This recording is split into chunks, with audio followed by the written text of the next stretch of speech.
Halo Bun. Kondisi sungsang adalah saat posisi kepala janin berada di bagian atas dan kakinya berada di bagian bawah rahim. Kondisi ini dapat terjadi pada setiap ibu hamil.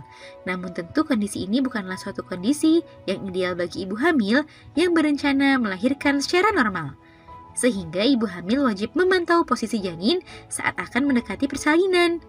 Nah, pada edisi kali ini akan kita bahas seputar kehamilan sungsang yang rasanya perlu diketahui oleh setiap ibu hamil.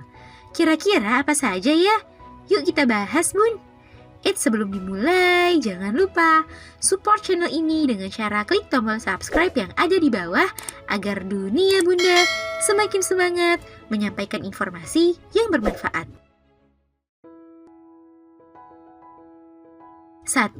Cara mengetahui. Untuk memastikan posisi janin apakah sungsang atau tidak, ibu hamil dapat melakukan pemeriksaan USG.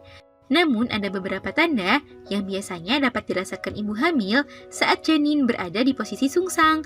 Di antaranya jika bunda masih merasakan sesak nafas padahal sudah mendekati hari lahir atau jika tulang rusuk bagian bawah terasa tidak nyaman.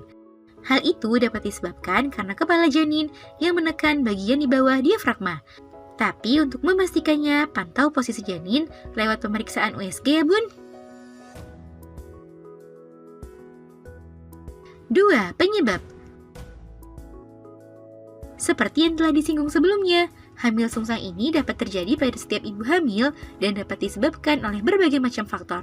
Beberapa hal yang dapat meningkatkan resiko terjadinya hal ini diantaranya adalah ibu hamil yang mengandung bayi kembar, punya riwayat hamil sungsang dan kelahiran prematur, volume air ketuban, serta bentuk rahim dan kondisi plasenta. 3. Cara merubah.